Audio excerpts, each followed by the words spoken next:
السلام عليكم ورحمة الله وبركاته. ازيكم يا حبايبي؟ عاملين ايه؟ يا رب تكونوا بخير وبأحسن حال. كل سنة وانتم طيبين وتنعاد عليكم وعلينا بخير يا رب، اللهم امين. تعالوا بينا النهاردة نشوف الكتاكيت بتاعتنا الحلوة دي هنستقبلها ازاي. انا بستقبلهاش بدواء ولا بأي حاجة، ما هم حاجة واحدة بس، ما برضاش احط لها تحصينة ولا الحاجات من دي خالص، لان الفرخة لسه صغيرة، ما لسه ما اكلت ولا شربت. ما بحط لهاش ادويه خالص لمده 3 ايام حتى، اقل حاجه. النهارده جبناهم، احنا النهارده جايبينهم يا حبايبي ب47 جنيه، وهي شركات، في اغلى وفي ارخص. لا اله الا الله سيدنا ونبينا محمد رسول الله.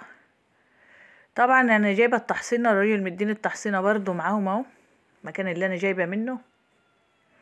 بس لو حبيت احط منها هحطها بعد 3 ايام، مش هحطها في الاول خالص كده. طبعا انا بكون مدفيلهم المكان قبل ما اروح اجيبه، بفرش التيب. انا فرشت تحت على الارض ورق كراتيه تكون نظيفه، وفرشت فوقه تيب عشان الرطوبه والارضيه. الجو برضو مهما كان ساقع الايام دي. ودي معلقه سكر، دي معلقه سكر مش اكتر من كده. هنحطها في السقايه الصغيره وهنقلبها فيه على الميه،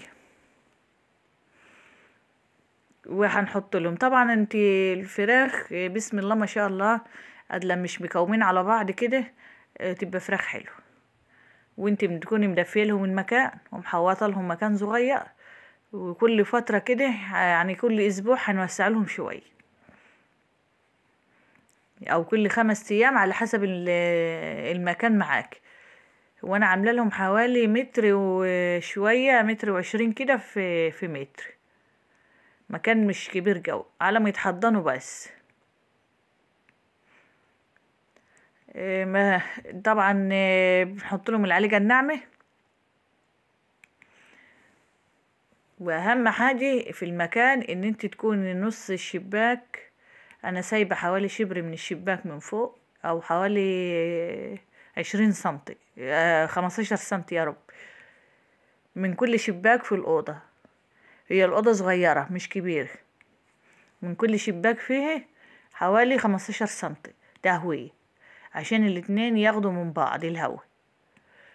اما الباب مقفول خالص ما فيهوش اي تهويات، كفايه الشباكين. وبعمل لهم حته صغيره من فوق كده سقف عليهم ونصها متهوي، وعامله لندتين. ما اناش حاطه لنده كبيره، ممكن لنده كبيره تكفي، بس انا ايه، ما هي مش امنه اللنده الكبيره اللي هي الحمرا دي، فانا بحط لندتين في كل اللي هي 100. لا اله الا الله. فدولت اول يوم لهم يا حبايبي، وان شاء الله نتابع الدورة سوا مع بعضنا، وتعرفوا ان فراخنا بربيها ازاي. ما بحطش ادوية ليهم ولا اي حاجة، سايبها على الله. ان حبوا ادوية بحط لهم حاجات بقى ايه من البيت كده. تابعوا معايا وان شاء الله تستفادوا. ما تنسوش لو عجبكم الفيديو تعملوا لايك واشتراك بالقناة، يا احلى واغلى اخوات. زي ما انتم شايفين اللندتين وهم ما شاء الله هيدفوا، هتلاقوهم بيجروا في المكان وبينكتوا فيه.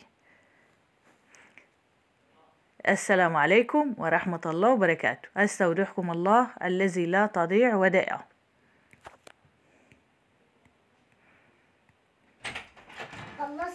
خلصت يا حاج.